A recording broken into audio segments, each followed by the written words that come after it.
एक व्यक्ति जो कि अपने जीवन में काफी सफल हो चुका था, एक दिन अपनी माँ के पास गया और बोला, माँ आज मेरे पास जो कुछ भी है, मैं जिस सफलता की बुलंदियों को पा चुका हूँ, वो सब आपके प्यार और ममता की ही देन है। इसलिए माँ, आपने मुझे जो प्यार दिया है, मैं उसका ऋण चुकाना चाहता हूँ। ये सुनकर माँ आश्चर्यचकित हो गई और बोली, नहीं बेटा, मुझे अपनी ममता और प्यार के बदले कुछ भी नहीं चाहिए।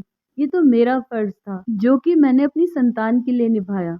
लेकिन वह व्यक्ति बार बार जिद करने लगा, नहीं माँ, मैं आपके प्यार और ममता के बदले कुछ देना चाहता हूँ। माँ आप मांगो तो सही।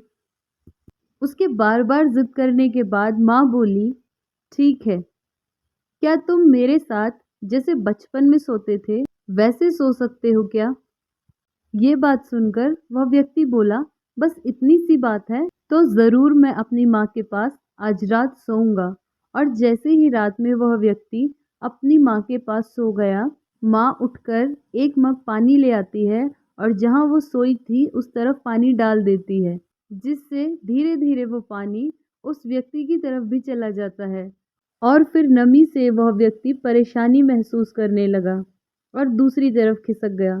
तो माँ ने फिर से और पानी डाल दिया, जिससे उधर भी नमी महसूस होने लगी। तो वह तुरंत उठ गया और अपनी माँ के हाथ में मग देखकर गुस्से से बोला, आप क्या कर रही हो माँ?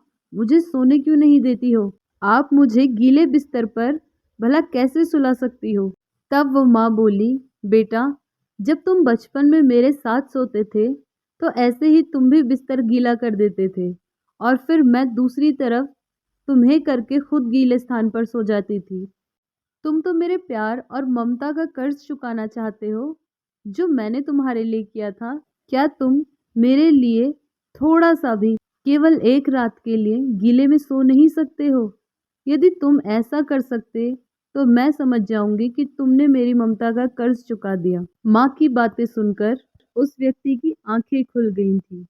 उसे अब समझ आ चुका था कि जो माँ अपनी न जाने कितनी रातों को मेरी खुशी के लिए ऐसे ही गुजार देती थी, भला उसका कर्ज कैसे चुकाया जा सकता है। और अब वो अपने किए पर शर्मिंदा था।